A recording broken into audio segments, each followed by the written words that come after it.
Assalamu alaikum and good evening to everyone. I'm Dr. Najma Shaheen, pediatric oncologist at Shaukat Khanum Cancer Hospital, Lahore. I welcome you all in today's webinar on pediatric oncology during COVID-19 pandemic.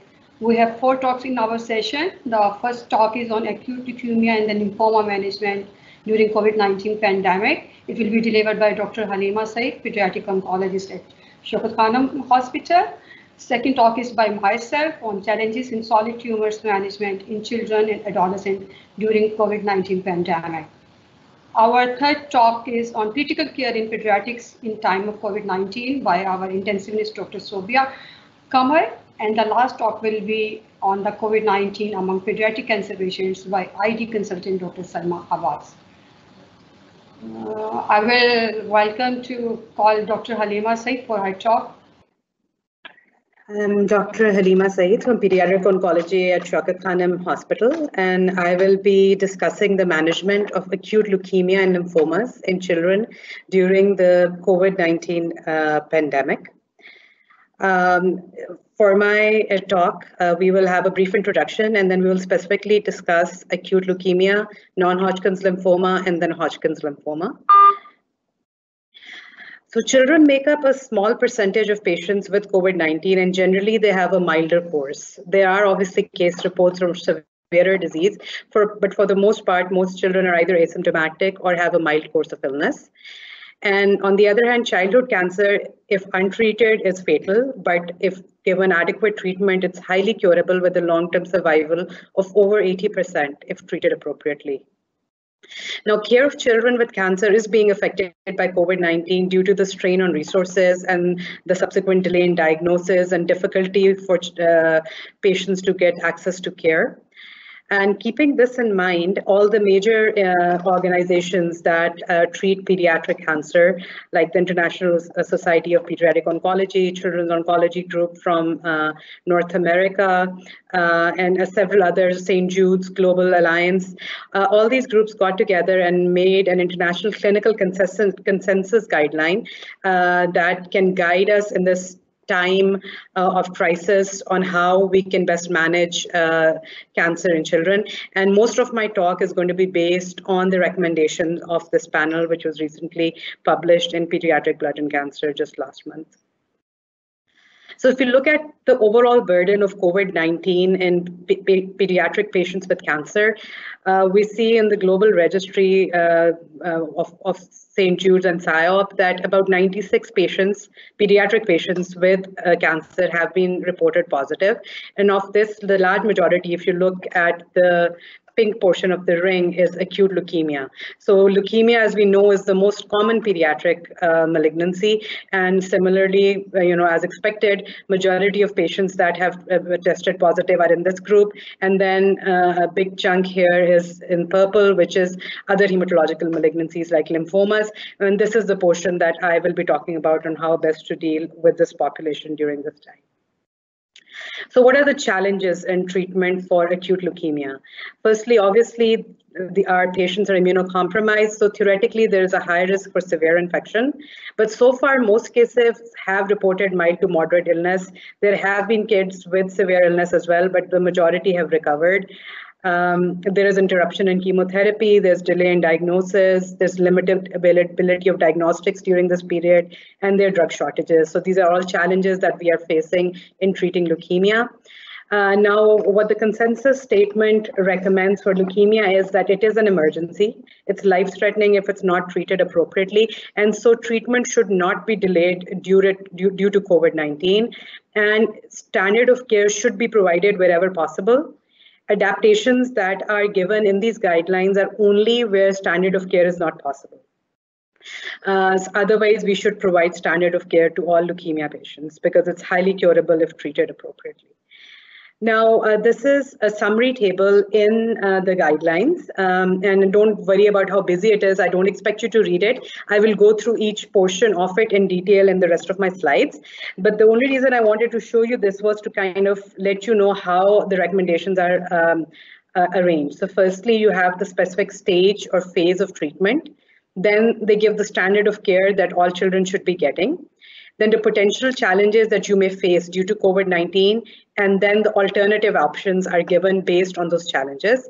And then some additional comments from the experts are given in the last column. So as you look through these guidelines, if anyone looks through them, or if you're looking for a specific problem that you have, you can just skip to that. For example, if you have a problem with high-dose methotrexate, that has a separate section that you can look at. I'll go through each one of these in detail now. So I'm just summarizing the main things out of that table. So for diagnostics, the problem is lack of availability a lot of times due to restrained resources. And what's recommended in the guidelines is that you can use the WBC count and age for risk stratification. You can use the bone marrow response for response assessment rather than MRD if that is not available due to COVID-19. And then it is recommended that if cytogenetics are not available, if your lab is overloaded due to COVID testing, then you can store the bone marrow for cytogenetics, and they can even be done later, but treatment should not be delayed because of that. Then for induction, usually if there's drug shortages or you are worried about immunocompromise, then a 3-drug induction can be used for all patients if 4-drug induction is not possible. And again, if the child is sick or COVID positive and is unwell, then a steroid prophase may be given to stabilize the child. For consolidation, interim maintenance, and delayed intensification, the recommendation is not to skip any of these because of the pandemic, but it is okay to change the sequence as long as all of them are delivered eventually. So for example, in consolidation, where weekly intrathecals are required, if procedures are a problem or OR is not available, then maybe interim maintenance can be given first and then consolidation later, but none of them should be skipped. And during the more intensive phases after the patient is in remission, GCSF can be used to help in count recovery.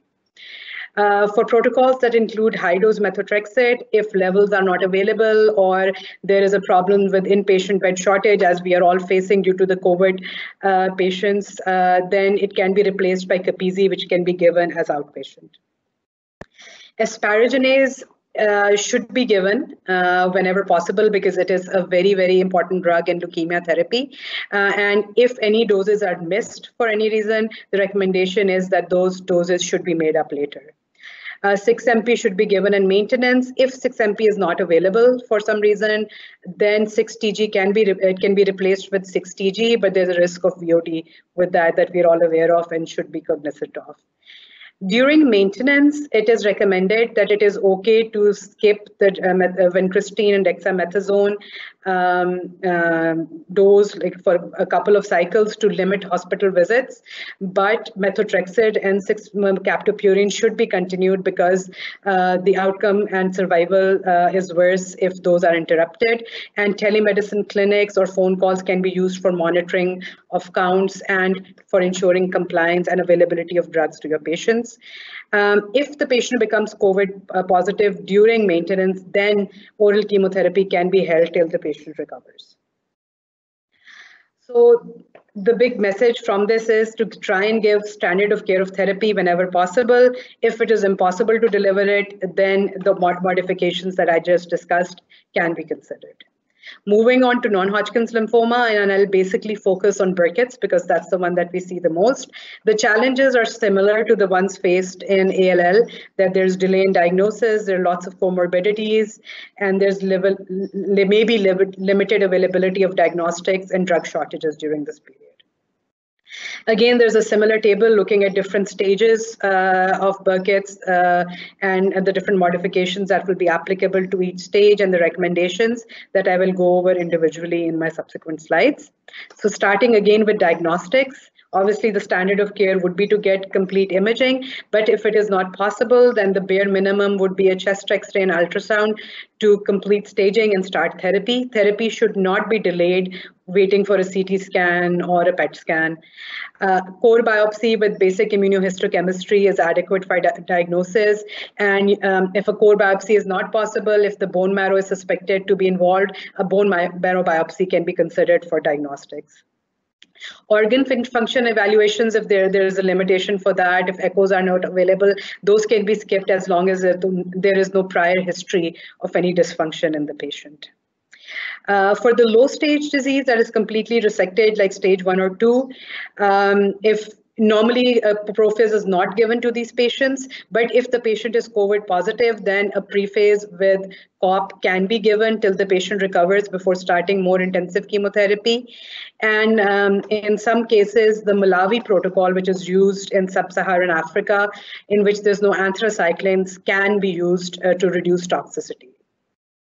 For higher stage disease, again, prephase chemotherapy should be given till the patient is recovered from COVID if they have active COVID disease.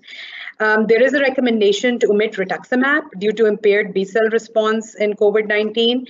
Our experience at Shaukat Khanum so far is that we have not omitted rituximab, and we have not seen any excessive toxicity with it. And again, the recommendation is to try to adhere to standard of care if possible. But if there is a concern for severe disease, then rituximab can be omitted and just conventional chemotherapy given.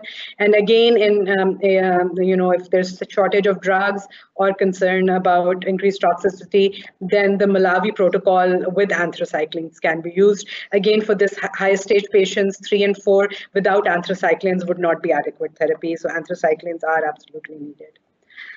So again, summary of recommendations for NHL and Burkitt's is to give standard of care of therapy wherever possible, and do not delay therapy, as even advanced stage disease is highly curable. So these patients should be on top of the list for priority for admissions, for emergency admissions, and whatever beds or resources we have, these are the kids that should be given those beds because of the high cure rates. Finally, the last topic is Hodgkin's lymphoma that I will be going over. And they have a similar table to the ones I showed previously with the recommendations. I have just summarized them here. In terms of diagnostics, again, the basic would be a core biopsy with immunohistochemistry to make the diagnosis. Chest X-ray and ultrasound can be used for staging if PET scan is not possible. And again, organ function evaluation can be omitted if it is not possible. And it is recommended to do the workup unless the patient is clinically unwell as outpatient and in telemedicine clinics to avoid exposure of the patient to hospital and to minimize their hospital visits. For low stage classical Hodgkin's lymphoma, that is stage 1 and 2, treatment can be delayed if COVID positive, because this is a slow growing malignancy and usually these patients are well, and waiting a couple of weeks will not change the prognosis. We should choose outpatient protocols like ABVD, so inpatient hospitalization is not required. So even if the usual protocol in use in our centers is an inpatient protocol, it is recommended to switch to an outpatient protocol for Hodgkin's because it is extremely chemosensitive and can be treated on an outpatient basis. CT or ultrasound for reevaluation can be done if PET is not available during this time, and radiation can be deferred till the end of therapy, but not beyond 3 months post-therapy. For intermediate risk patients, those are stage 2B with bulk or E lesions. These patients, again, the recommendations are similar, that you can use CT ultrasound if PET is not available. Radiotherapy can be omitted if there's complete anatomical response. And a regimen that they recommend using in places where there are drug shortages and shortage of chemotherapy areas is ABVD for 6 cycles without PET and no radiotherapy. That would be adequate treatment for this group, that has only 2 chemotherapy bay visits per cycle. So this would be less draining for the resources. And for the high risk group, the recommendation are as for the intermediate risk group only, they should be given radiotherapy if indicated. And again, one of the recommendations is to monitor PFT with bleomycin. There are some papers that say you can omit bleomycin because of the risk of pulmonary issues with COVID if the patient develops COVID. But in these guidelines, they're just saying to monitor PFTs, and if there's an issue, then you can consider omitting bleomycin. Otherwise, go ahead and use it. For nodular lymphocyte predominant Hodgkin's, which is a very indolent disease, for low stage disease, it is safe to defer therapy with clinical follow-up till you're able to start treatment. Relapse, again, is very, very treatable for Hodgkin's lymphoma. The outcomes are excellent. So relapse should be treated as per standard of care. Restaging should be as per availability of resources, whether it's ultrasound, CT, or PET. We should choose an outpatient chemotherapy regimen At Shaukat Khanum, we are using gemcitabine vinorelbine, which is given as outpatient and is very well tolerated in our patients. And so that is a good option to consider. Immunotherapy should be avoided in relapse patients because its effects with COVID are unknown. And stem cell transplant should be reserved for later relapse so as to conserve the resources that we have during this period. Because obviously, if we do transplant, that takes up a whole bed and utilizes a lot of blood and other resources that are very limited during this time. So in conclusion, pediatric ALL, Burkitt's lymphoma, Hodgkin's lymphoma are all highly curable cancers, and we must strive to provide standard of care to our patients when possible during this crisis. But based on the limitations of our system, there are many modifications that are possible that we can use and still continue to provide care with excellent outcome to our patients. And as a pediatric oncologist, I think we need to advocate and make sure that all the children that are out there with cancer get access to hospitals and the care that they deserve, because they have a disease that's highly curable. Thank you.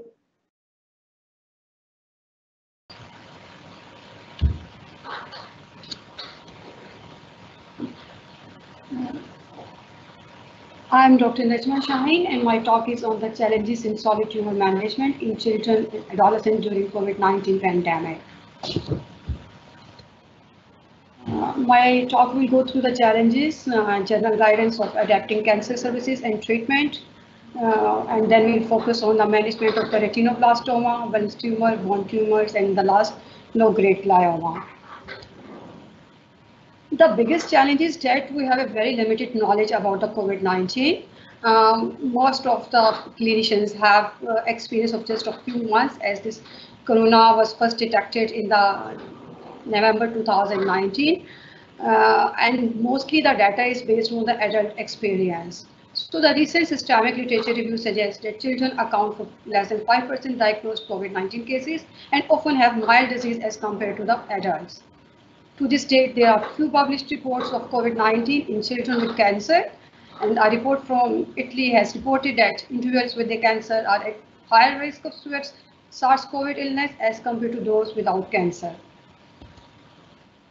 Though the disease burden is low in the children, but those with the cancer are at increased risk of higher morbidity and mortality than their healthy peers. In addition to this, it has a great impact on their schooling, nutrition, health, and the psychology.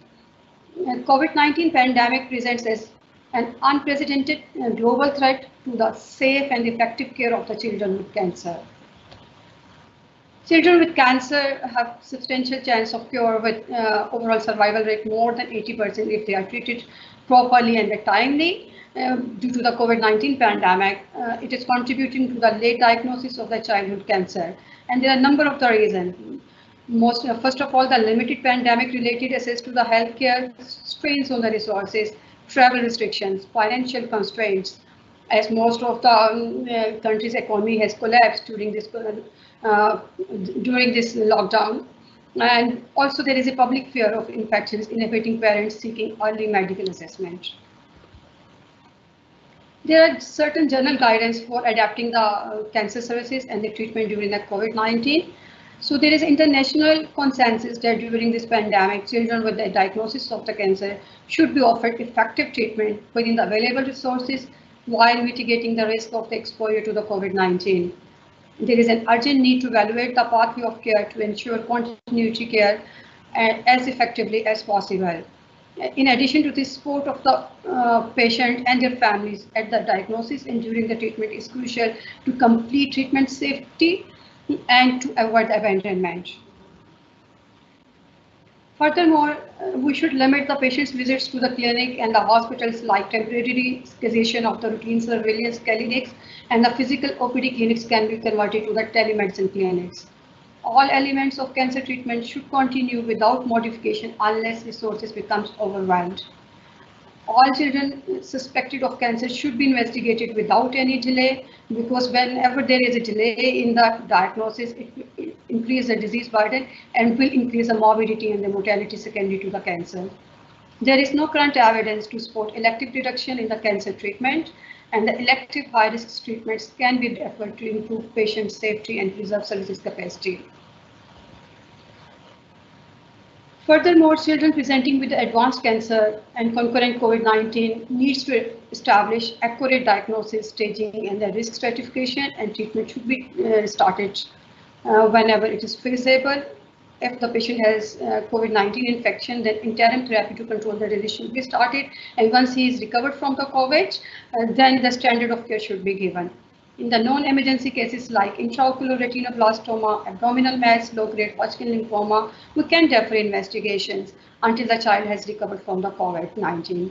And in addition to all this, MDT meetings are very important, and they can be conducted either through the telemedicine or by social distancing.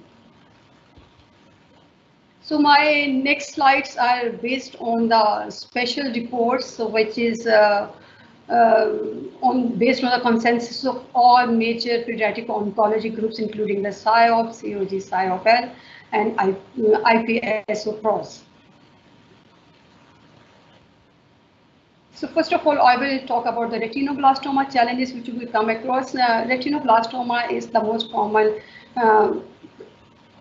childhood pregnancy, and if it is diagnosed early, then chances of the cures are more than 90%, and we can save the life, globe, and the vein. But in cases of the delayed presentation, when the disease has progressed, then it has an inferior outcome. So it is very important to diagnose it early. But during this pandemic, there is the limited access to the theaters and anesthesia for the EUA and the enucleation, which results in the delay in the treatment. There is also access to the diagnostic radiology, chemotherapy supply, local therapy, and the interventional radiology services are compromised, and the timely access to the expert pathology is also affected. In addition to this, due to the lockdown, the chemotherapy supply is also interrupted. So if I go through this table, for group A and C, unilateral or bilateral RB, the delay in the routine surveillance test we can do, and even when there is a shortage of the drugs, carboplatin as a single agent can be given, and we can defer the RB genes analysis. But the important is to give the, in case of the endemic, or can consider the single agent carboplatin with local therapy in the young patients. For group D and E, either it is unilateral and there is no buftalmos, enucleation and the chemotherapy is the standard of the care depending upon the histopathology. But in the COVID pandemic, interim chemotherapy options depending upon the availability of the drugs, and the additional suggestions are that enucleation should not be delayed, and that, however, we can delay the surveillance if no pathological risk factor is found. In case of unilateral or bilateral with buftalmos, enucleation is a standard of care followed by the treatment, but in case of the pandemic, there may be the limitations to the expert or external opinion for the histopathology and the chemotherapy supply. So the additional recommendation is that we can give pre-operative chemotherapy cycles 2 to 3, depending upon the service capacity, and radiation when it is indicated and available, and it is safe to defer surveillance and safe to defer RB testing. When the retinoblastoma is bilateral and at least one eye is the group D, the standard of care is that to give the chemotherapy either with the CEV or VC, and for the group D eye, enucleation is recommended if the fellow eye is either A to C stage. And if considered, we should consider initial eye preservation in cases of the bilateral group D eye vein. In case of pandemic, enucleate if it is indicated up to 2 to 3 cycles, and we should complete the 6 cycles of the chemotherapy if the enucleation is not upfront and regardless of the pathology, and it is safe to defer RB testing. In case of the orbital dissemination, neoadjuvant chemotherapy should be given followed by the enucleation and the radiation. And in the pandemic crisis, chemotherapy either we can give with the CEV or VDC and the radiotherapy. Additional recommendation is that neoadjuvant chemotherapy for high-risk disease and delay enucleation for 2 to 3 cycles. Radiation should be given for the local control, and we can delay the surveillance. So next solid tumor is the Wilms tumor. It is one of the most common intra-abdominal malignancy of the childhood, and if it is localized, the outcome is more than 90%. But due to the delayed presentations, it can progress very early, and it then has the poor outcome. During this pandemic, we have a lot of challenges, including the limited access to the theaters and the anesthesia for the surgery, access to the diagnostic radiology, concurrent COVID-19 infection, chemotherapy supply interruption, timely access to the expert pathology, and the limited access to the radiation services. So if a patient presents with a renal tumor, so we can treat him according to the either according to the COG protocol or in the SIOP protocol. In the COG protocol, recommend for the upfront nephrectomy, and in the SIOP, we give the pre-op chemotherapy followed by the delayed nephrectomy. So in the COVID scenarios, in the COG protocol, primary nephrectomy, when it is not possible, we can delay it for 4 weeks or start pre-op chemo without biopsy if there is findings are typical of the renal tumor. And if we want to treat according to the SIOP protocol, so we can delay the nephrectomy, and it is safe to prolong the pre-op chemo up to 6 to 8 weeks, and the maximum delay for nephrectomy is up to 12 weeks. Post-op treatment depends upon, in case of the localized Wilms tumor, depends upon the degree of response, percentage of necrosis, the histopathology, and the residual disease. In the COVID pandemic crisis, we can restart chemotherapy within 3 weeks of the nephrectomy, and the multi-drug regimen should be given with GCSF feasible to reduce the hospital stays and the early count recovery. Flank or abdominal radiotherapy, if required, it should be delayed if the resources are limited, and we can continue with the chemo, but we should give the radiation when it is available. And it is safe. Such a delay, however, such a delay should be avoided in the high-risk tumors whenever possible. Post-op treatment in the metastatic Wilms tumor, the recommendation is the same as above, and the whole lung radiation can be delayed if patient is on the chemotherapy, and we can give it later on. However, it is not recommended to delay flank or abdominal radiotherapy to stage 3 high-risk histopathology. Infants under 6 months of the age with unilateral or intrarenal mass, immediate nephrectomy is the standard of the care. But with COVID circumstances, if surgical access is an issue, then it is safe to delay surgery until progression is seen on weekly ultrasound or start weekly vincristine monotherapy progressions. Any child who presents with a bilateral intrarenal mass, standard of care is empirical pre-op chemotherapy and delayed nephron sparing surgery until the week 6 to 2 weeks of the chemotherapy. But in the COVID scenario, we can give the pre-op chemo not up to 2 weeks, and after that, as there is increased risk of the nephrasia, so the surgery is recommended. Moving to next tumor is the bone tumor challenges. It is the same as we have seen in the previous, that the main challenges is the limited access to the theaters and anesthesia for the surgery, and then to the diagnostic radiology, concurrent COVID infection. If there is concurrent COVID infection, then it results in the delay in the therapy at least 4 to 2 weeks, and there may be the interruption of the chemotherapy supply, and timely access to the expert pathology and limited access to the radiation services is also affected.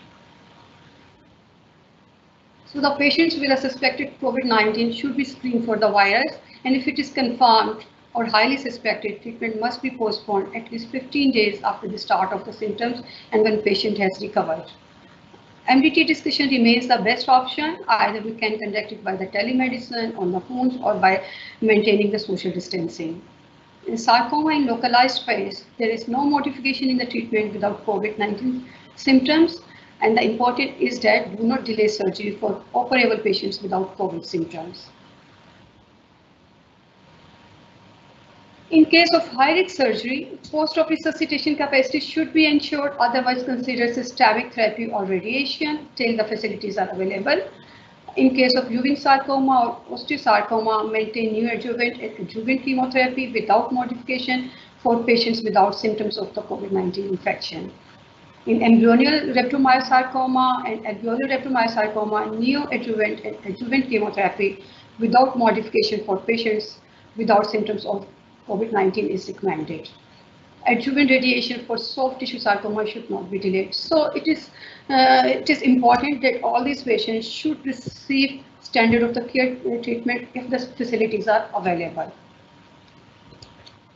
Our last tumor is the low-grade glioma management in the COVID-19. So it depends what are the clinical presentation. If it is resectable tumor, but there is no hydrocephalus and the mild clinical symptoms, then in the COVID pandemic, it is safe to delay surgery with regular contact and consider the steroids. If the tumor is resectable, there is no hydrocephalus, but significant signs or symptoms, then there is no alternative, needs urgent admission and investigation and the surgery. It should not be delayed. The third option is that when the resectable tumor with hydrocephalus, then the CSF diversion and the regular follow-up if no other option is available. And there is this is especially should be considered when there is a limited access to the OR and the ICU.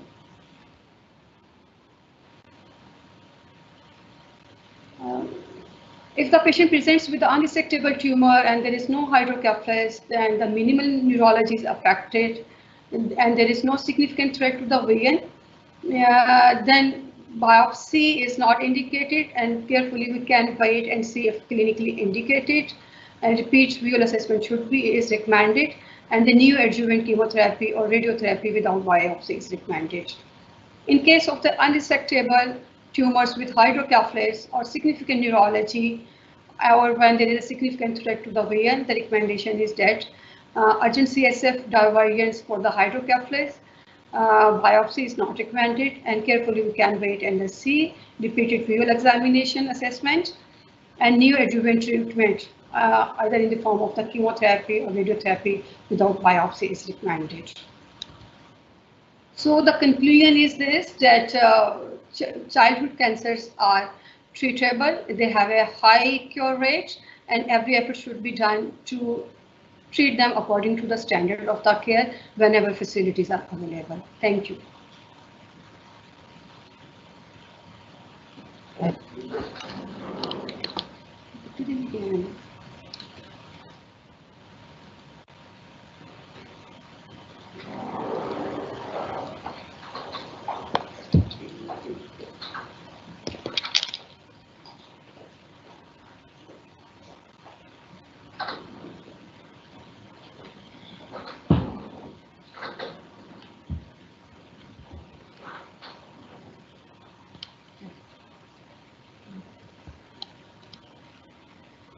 Assalamu alaikum. I'm Sobia Kamar. I'm Senior Instructor in Pediatric Intensive Care in Shaukat Khanum Cancer Hospital, Lahore. I'll be talking briefly about the pediatric intensive care considerations in the times of COVID. So the brief outline of my presentation would be I'll talk briefly about the introduction of the COVID in pediatric population, then the pediatric mechanical ventilation COVID-19 considerations, encompassing the non-invasive, invasive ventilation, monitoring, rescue strategies, and followed by weaning. And then briefly, I'll be talking about a novel presentation which has recently been reported in pediatric COVID and its association with the multi-system inflammatory syndrome. So as has already been highlighted by my colleagues, that children make up a very small percentage of patients with COVID-19, and generally they have a milder course. And the clinical spectrum, however, it may vary from totally asymptomatic patients to all the way to the respiratory insufficiency requiring hospitalization and intensive care, mechanical ventilation. It is generally thought that elderly and patients who are receiving immunosuppressant treatments can be at risk of developing a severe form of disease with respiratory failure and requiring more advanced therapy in the ICUs. However, for pediatrics, the data is still limited, and we have few studies coming up in relation to the pediatric oncology, so I'll briefly talk about that. So this is recently published, a flash survey on severe ARDS, the severe acute respiratory syndrome in pediatric patients. And it highlights that even children receiving anti-cancer chemotherapy may have a mild or asymptomatic course of COVID-19. But at the same time, we should not underestimate the risk of developing a more severe course of COVID-19 in these patients. Similar observation by another publication published in JAMA Oncology just a week ago. And it says that overall morbidity of COVID-19 in pediatric patients is low, with only 5% requiring hospitalization. And it even says that pediatric patients with cancer may not be more vulnerable than other children to infection or morbidity resulting from SARS-CoV-2.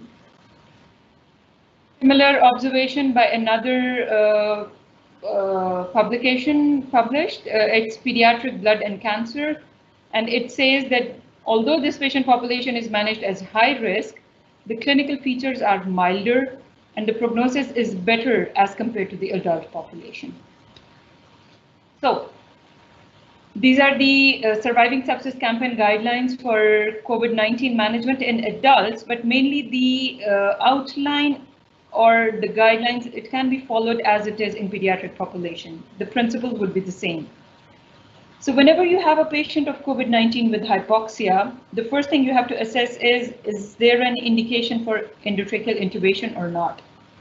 If the patient can tolerate supplemental oxygen, obviously all you have to do is closely monitor and keep a saturation target between 92 to 96%. And appropriate infection control measures, whatever your institution or generalized has been recommended by WHO. Now, if the patient is not tolerating supplementary oxygen, then obviously you have to give a trial of non-invasive mechanical ventilator. The first non-invasive ventilation, the first one would be high frequency nasal cannula, or you can go for non-invasive positive pulmonary ventilation trial as well. However, if the patient is indicated for endotracheal intubation, there is severe hypoxia, or there is failure of trial of non-invasive ventilation, then obviously you have to proceed for endotracheal intubation and mechanical ventilation. In that case, there are a certain set of precautions that has to be taken. The intubation should be done in a negative pressure room. The most expert person should be the one doing the intubation with full PPE, including N95 mask. And minimum number of people should be present in the intubation room. And preferably, if available, a video laryngoscope use that is better.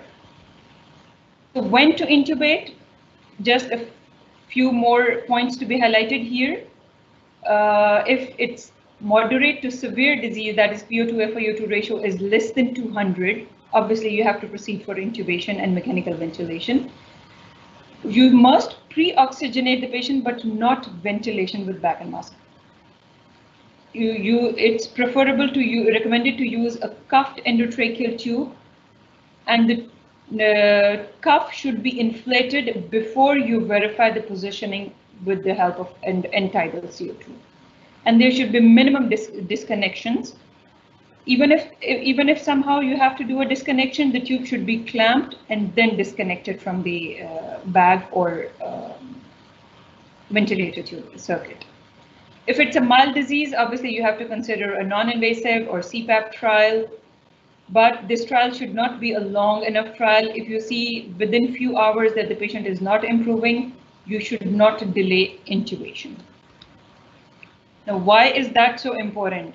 Because in the setting of COVID-19, when there is huge capillary leak leading to lung edema, impairing gas exchange, there is an increased respiratory drive because the patient is fighting for oxygen.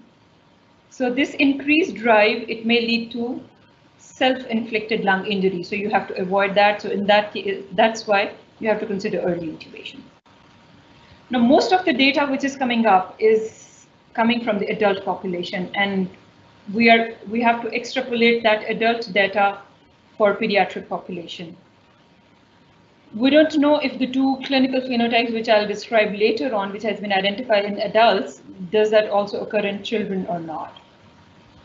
So there has been recent recommendation by European Society of Pediatric and Neonatal Intensive Care. And they say that there is no reason to change from current practice recommendations. If it's severe respiratory disease in the form of ARDS, generally the management principles would be the same as if you were managing another patient with ARDS. So just a few points, most of it would be a repetition, avoid bagging where possible. Manual ventilation should be done with small tidal volumes using disposable bag and valve masks.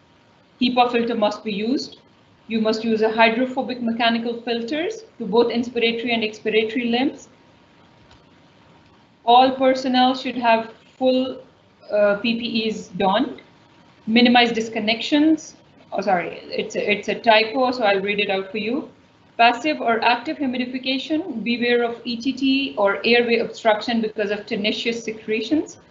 And routine bronchoscopy are considered. This is mostly applicable to the adult population, so we have to customize it according to our patient's condition. So non-invasive ventilation, recently there has been raised a few concerns in this publication just a couple of weeks ago that early intubation could result in the intubation and mechanical ventilation of patients who would have otherwise improved on CPAP or nasal ventilation. But again, the decision has to be individualized depending upon your clinical, depending upon the clinical condition of the patient. So Gattinoni recently described two phenotypes of COVID-19 ARDS, the low and high type denoted as L and H. The low obviously it's a lightweight lung.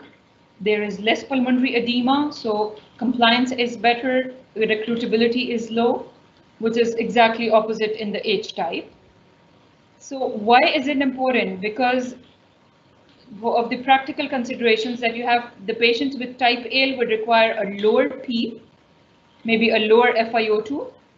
Prone positioning may be considered, but in type H, it has to be done for 16 hours, up to 16 hours. And type H will be associated with pulmonary hypertension, so inhaled nitric oxide, all inhaled prostacyclines may be useful in that condition. So just a revision of this, the initial points that have already been highlighted, that soon after intubation, you have to assess lung mechanics, you have to identify phenotype, does the patient require high pressures, high PEEP, are you able to oxygenate with low PEEP or low pressures or not? So that would help you determine the type of the phenotype of that. Thrombotic events in SARS-CoV-2 patients, it's mainly for the adults. There hasn't been any reports so far for the pediatric population. So you have to be patient whenever you have a patient put on a mechanical ventilator for COVID-19, because they may take up to 2 weeks before you consider weaning. There are multiple factors associated with that: ventilator-associated pneumonia, fibrosis, air leaks, ICU-related acute weakness. So you have to be patient until your patient really shows improvement in the lung mechanics on ventilator before you consider weaning or tracheostomy. So supportive measures, neuromuscular blocking agents must be used. Nitric oxide if you find an evidence of pulmonary vasoconstriction or pulmonary hypertension. And thrombotic events mostly for the adults, rarely seen, not yet reported widely for the pediatric population. So if you are unable to ventilate on conventional ventilator, you have to consider high frequency or ECMO. It's a busy slide. Most of it is already the one which I've described, so I'll skip this one. Summary: early intubation, avoid high pressures, use a personalized approach for your patient, always use wet circuits, use lung ultrasound if possible, and strict control of coagulation. Okay, so that sums up the ventilation part. So now I'll be switching of the novel presentation which has recently been reported in literature for the pediatric multi-system inflammatory syndrome. It was first reported in England end of April when few cases resembling Kawasaki disease were reported. Similar cases have been reported from New York, France, and Italy, other parts of Europe as well. And even Royal College of Pediatrics on 1st of May issued guidelines for the clinical management of children with the multisystem inflammatory syndrome. So it says that most children, though, are asymptomatic, but there is significant systemic inflammatory response, and they may require pediatric intensive care. And it shares common features with either Kawasaki disease, staphylococcal or streptococcal toxic shock syndrome, bacterial sepsis, or macrophage activation syndrome like secondary HLH. CDC published a case definition for this one on May 14th, and WHO issued the case definitions on May 15th. It's children 0 to 19 years of age with fever for more than 3 or more than 3 days, associated with the rash, hypotension or shock, myocardial dysfunction, coagulopathy, or acute GI problems. It has to be associated with elevated inflammatory markers, and there should be no other obvious microbial cause of inflammation, including sepsis, staphylococcal or streptococcal shock syndrome. And either you have evidence of COVID-19 or likely contact with patient of COVID-19. So in the tabulated form, just to make it easy to read, all patients should have fever. They require oxygen. There would be hypotension in most of the cases, and some would have abdominal symptoms, cough, diarrhea, headache, lymphadenopathy, rash, skin or mucous membrane involvement, lymphadenopathy, swollen hands and feet, and syncope. And laboratory markers, it's associated with abnormal high or low fibrinogen, absence of potential causative organisms other than COVID-19, high CRP, D-dimers, ferritin, low albumin, lymphopenia, and neutrophilia. And some patients may have evidence of acute kidney injury, anemia, coagulopathy, high interleukin 10 and interleukin 6, proteinuria, raised triglycerides, and troponins. So ECG and echo is mandatory in this case. You have to look for myocarditis, pancarditis, coronary artery dilatation, as is usually seen in Kawasaki disease, chest X-ray for patchy infiltrate or effusion, abdominal ultrasound for lymphadenopathy, ascites, hepatosplenomegaly, and CT chest. You're just looking for the details that you see on the chest X-ray. So general principles, PICU has to be involved early in this case because this patient might rapidly deteriorate with hemodynamic instability, and respiratory symptoms though would not be that marked in this syndrome. So for mild to moderate cases, it's just a supportive treatment. However, for severe cases, the patient has to be transferred to intensive care unit for hemodynamic support or respiratory support and cardiac support if it's needed. So immunomodulatory therapy should be discussed with pediatric ID or rheumatology in these cases. So the general principles are the same. Personal protective equipment, standardized pulse or APLS resuscitation is recommended. Deterioration can be rapid, so PICU has to be on board early. Close cardiorespiratory monitoring, 12-lead ECG. You have to look for multi-system involvement in the form of liver, renal, neurological, and IVIG or aspirin has to be considered depending upon the clinical manifestation of the patient. And if it's secondary HLH, then obviously you have to customize your treatment tailored for that. So close monitoring until patient is stable for more than 12 hours, monitor for clinical signs of worsening inflammation in the form of fever, cardiorespiratory deterioration, worsening GI symptoms, organomegaly, extending rash or neurological symptoms. And at the same time, you have to look for laboratory signs of increasing inflammation as well in the form of either rising or falling WBC, white blood cell counts, ferritin, fibrinogen, LDH, rising triglycerides, D-dimers, abnormal coagulation profiles, or renal functions impairment.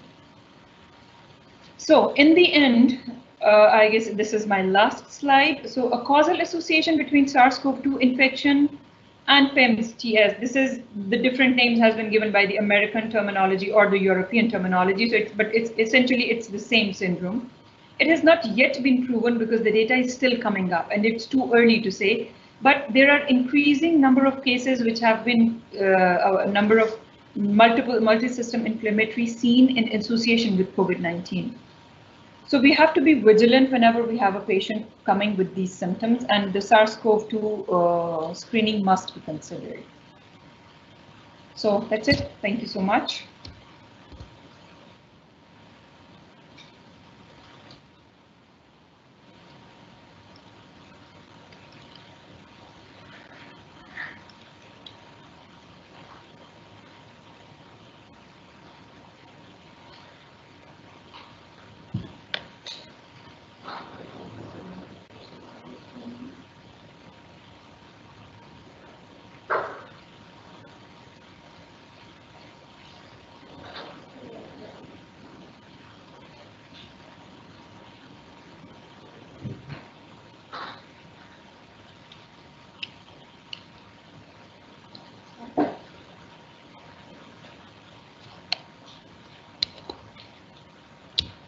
Assalamualaikum everyone. My name is Salma Abbas. I'm an infectious diseases consultant at Shaukat Khanum Hospital, and the topic of my presentation is coronavirus disease 2019, known as COVID-19, among pediatric cancer patients. The outline of my presentation. I will first go over the background of COVID, then I will discuss the disease spectrum among pediatric patients. I will include non-ICU patients here. I'll talk about ICU patients, and as my colleague Dr. Sobia touched upon multi-system inflammatory syndrome in children associated with COVID-19, I will also touch upon that, and I will then discuss COVID-19 among pediatric cancer patients, and in the end, I will discuss the policy for pediatric cancer patients at Shaukat Khanum Hospital. So, introduction. So, what is COVID-19? So it's an infection, upper respiratory or lower respiratory, that's caused by SARS-CoV-2, which is the coronavirus, similar to the coronaviruses that we've seen before, such as coronavirus that caused SARS in 2003 and then MERS sporadic cases. The first case of COVID-19 was reported in Wuhan, China, in December of 2019, and it was found to be a very quickly a virus that could very quickly spread from one person to another, and the situation quickly evolved from an outbreak to a pandemic. Now, a very important disclaimer here is that I'm an adult ID physician, and if you look at the literature, if you're someone who's an avid reader, you will see that there is no shortage of literature coming out on adults. However, we cannot say the same about pediatric patients. Studies on adult patients greatly outnumber pediatric studies. The first literature that came out on pediatric patients was in the form of observational studies from China, which basically demonstrated that the incidence of COVID-19 among children was overall very, very low. So a total of 1 to 2% of the cases in China were pediatric cases. Secondly, the infection was much more mild among pediatric patients compared to adults. This was later followed by further studies from other parts of the world, and they also reported similar rates of infection. One might think why the virus causes such a deadly infection among adults, whereas that's not the case among children. Some hypothesize that it's because it uses to bind once inside someone's respiratory tract, known as ACE2 receptors, are not as mature in pediatric patients compared to adult patients, resulting in this clinical picture. This is a conjecture at this point, and a lot more needs to be elucidated before we can state that confidently. So this is an article, this is a systemic review that basically looked at COVID-19 infection in children and adolescents. They basically just looked at the clinical features, clinical presentations, and outcomes. So they included a total of 18 articles in this, and here's the age distribution. A total of 444 patients were less than 10 years of age, and 553 were between 10 and 19 years of age. They saw cases among neonates, infants, and newborns, As far as the symptoms are concerned, so fever and cough were the main symptoms. As far as shortness of breath or other respiratory symptoms were concerned, when present, they were mild. GI symptoms were also described in some articles, and the primary manifestation was vomiting. As far as the imaging findings are concerned, so X-rays basically showed interstitial opacities and bronchial thickening. These are the most common findings, and also ground glass opacities. Now, coming to the severity of the infection, so there was only, out of these roughly 1,000 cases, only one case of severe infection was reported, that too in a 13-month-old infant. Only one death was reported, and the mean duration of recovery and the mean duration of infection between among these patients was 1 to 2 weeks. I'm now going to discuss an article that just recently came out last week. They basically looked at characteristics and outcomes of children with COVID-19 who were admitted to US and Canadian pediatric intensive care units. So I'm going to walk you through the clinical characteristics and outcomes of these patients. So if you look at this slide, so they basically conducted this study across 46 North American pediatric ICUs. The study period was February 14th to April 3rd. They included a total of 48 patients. Now, if you look at the distribution, look at the ages. So again, ICU patients, the majority of those, 56% were older than 11 years of age, which shows us that children younger than 10 years of age are not as severely infected and usually have mild illness. Then look at the number of asymptomatic cases. So only 2%. Again, the number is much higher. The percentage is much higher among adults, and estimates of up to 25% or 40% have been described in different studies. Now, if you look at the distribution of comorbidities among these patients, so you can see that pediatric patients who landed in the ICU had some underlying medical problems. For example, immune suppression, malignancy, obesity, diabetes, seizures. And very few, only 17% did not have any of those, meaning that healthy children usually do not get so sick. Of these patients, 38% required intubation. The median ICU length of stay was 5 days. The median hospital length of stay was 7 days. The total number of patients discharged was 65%, and 4% died in this study, and 15 were still admitted at the time of publication. So overall, this shows us that only pediatric patients who are very sick, have some underlying malignancy or other chronic disease, are the ones who may have worse outcomes compared to children who do not have underlying medical conditions. And briefly on the multi-system inflammatory syndrome in children that my colleague Dr. Sobia already touched upon. So it's important to know about this because I will be talking about cancer patients, and again, this is something that you can see in any pediatric patient, so it doesn't have to be a cancer or a non-cancer patient. This is a Kawasaki-like severe multi-organ inflammatory syndrome. The case definition, the patient is less than 21 years old with fever, lab evidence of inflammation, evidence of clinically severe illness that requires hospitalization, and multi-system involvement. Greater than 2 organs must be involved, and this includes cardiac, renal, respiratory, hematologic, gastrointestinal, dermatologic, and neurological system. Along with this, another important condition is that it should not be explained by any other diagnosis. And thirdly, they should have a positive SARS-CoV-2 PCR, infection either detected by PCR, serology, or an antigen test, or they should have had exposure to COVID-19 within the last 4 weeks before symptom onset.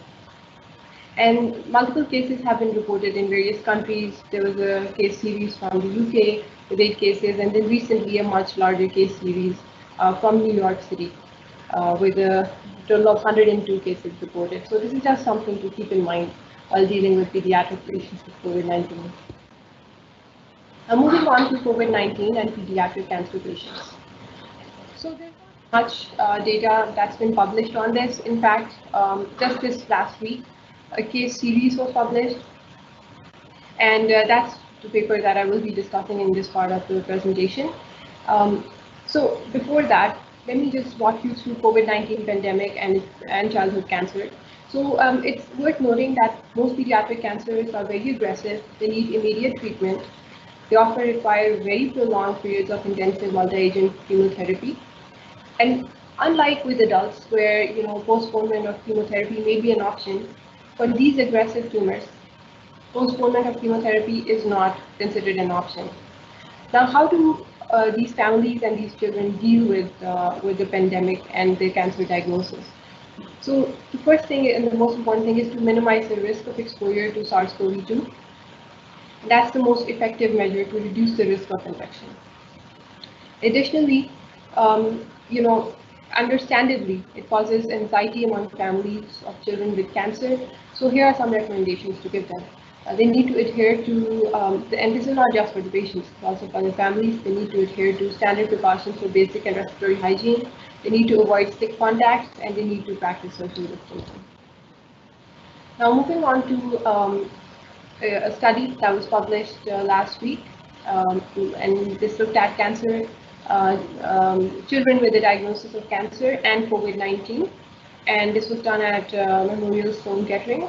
This was a retrospective study, and here's what they did. They implemented a screen and test strategy where they tested the following groups of people. Number one, pediatric patients who had been exposed to COVID-19 or who had symptoms of infection. The second group was asymptomatic pediatric patients who were planned for deep sedation, myelosuppressive chemotherapy, or admission to the hospital.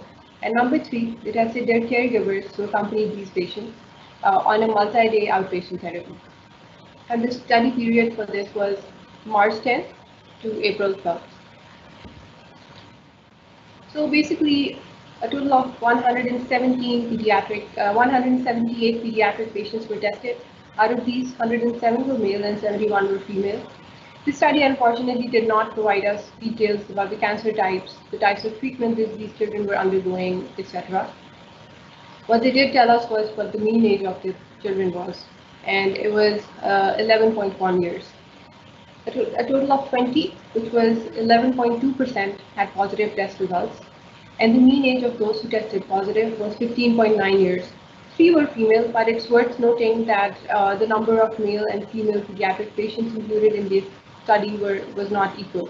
So we really cannot make conclusions about gender distribution among pediatric patients.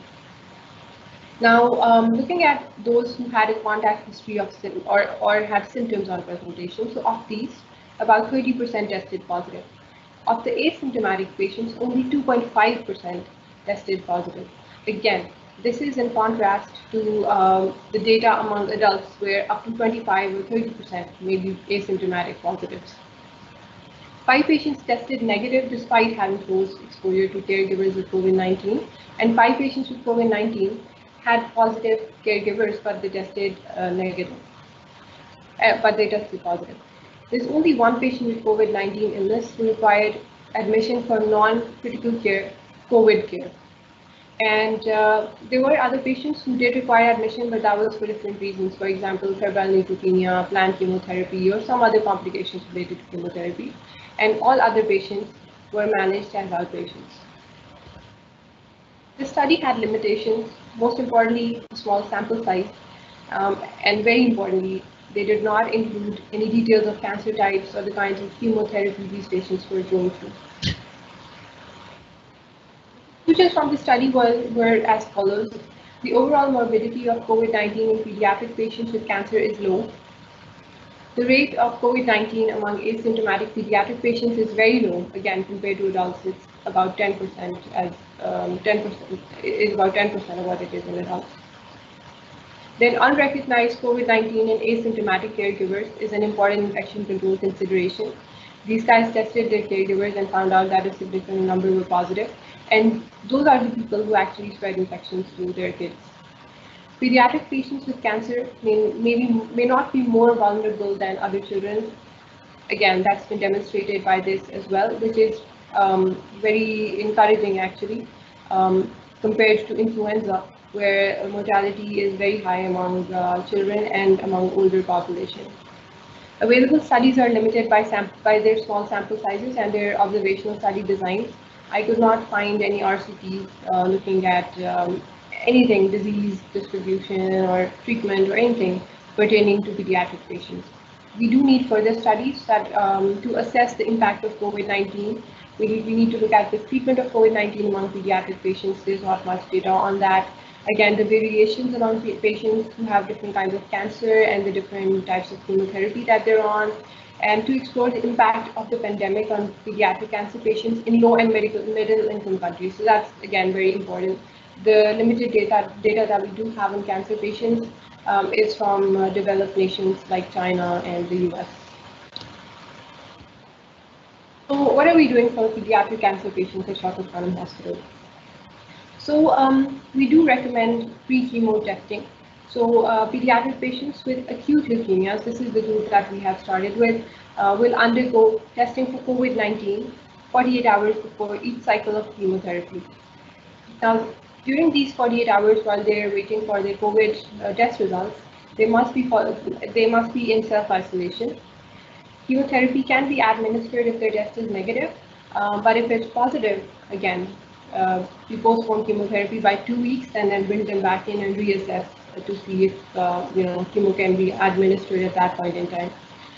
Now, the second thing that we've recently introduced is preoperative testing. So pediatric patients with all types of cancers will undergo COVID-19 testing 48 to 72 hours before surgery.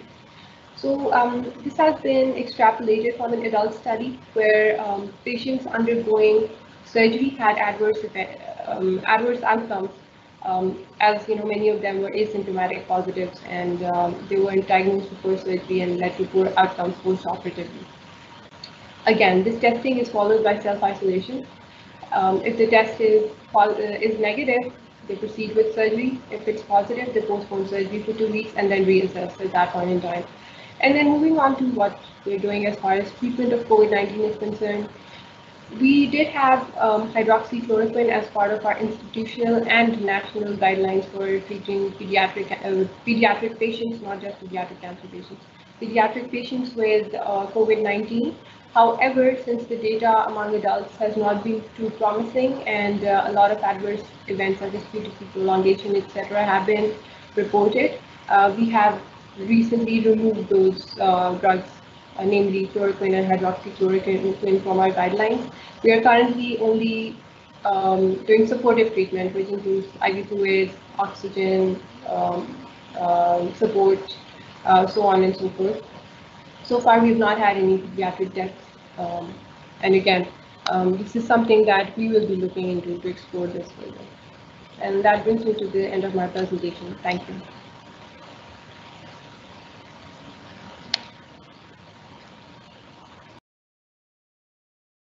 We are closing our off. This was our last talk. We are thankful to all of you who have participated. We are open to question and answer sessions.